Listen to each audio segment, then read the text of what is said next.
Salam dan salam damai, saudara-saudari yang terkasih dalam Kristus. Sungguh kita bersyukur dapat bertemu kembali dalam santapan firman Tuhan. Hari ini 16 Oktober 2021 bersamaan dengan hari Sabtu. Dalam nama Bapa dan Putra dan Roh Kudus.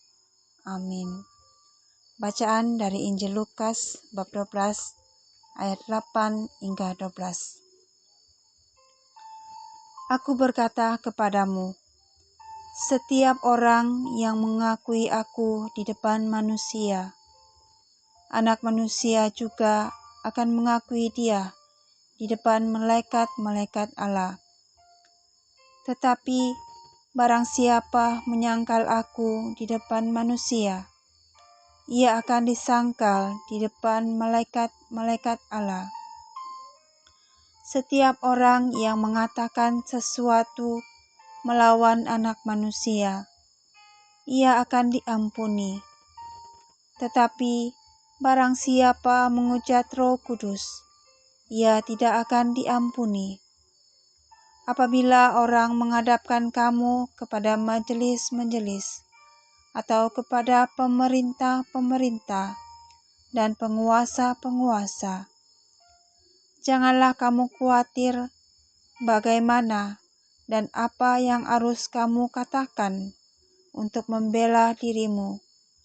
Sebab pada saat itu juga Roh Kudus akan mengajar kamu apa yang harus kamu katakan.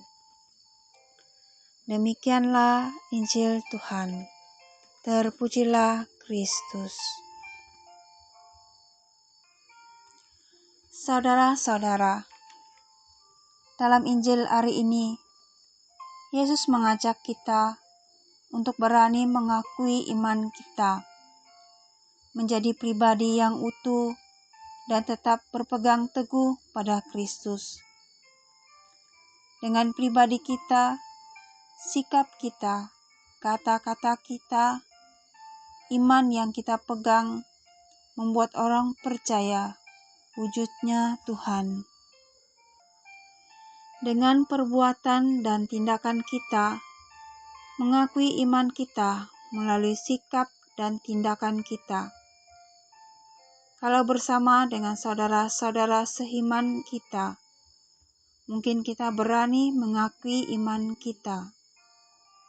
Tetapi bagaimana pula jika kita berada bersama dengan teman-teman yang bukan seiman dengan kita? Apakah kita berani mengakui iman kita?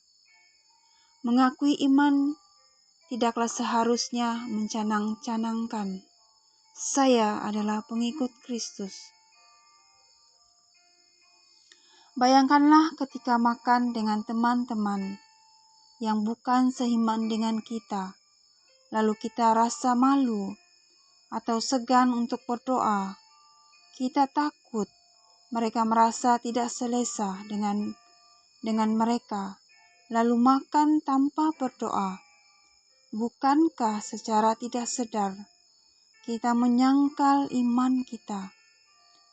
Janganlah hal itu menjadi kebiasaan dalam hidup kita.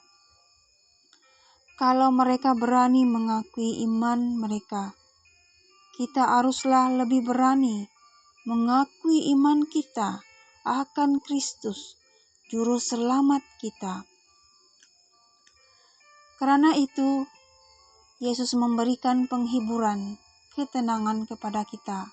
Katanya, apabila orang-orang menghadapkan kamu kepada majelis-majelis atau kepada pemerintah-pemerintah dan penguasa-penguasa, janganlah kamu khawatir bagaimana dan apa yang harus kamu katakan untuk membela dirimu.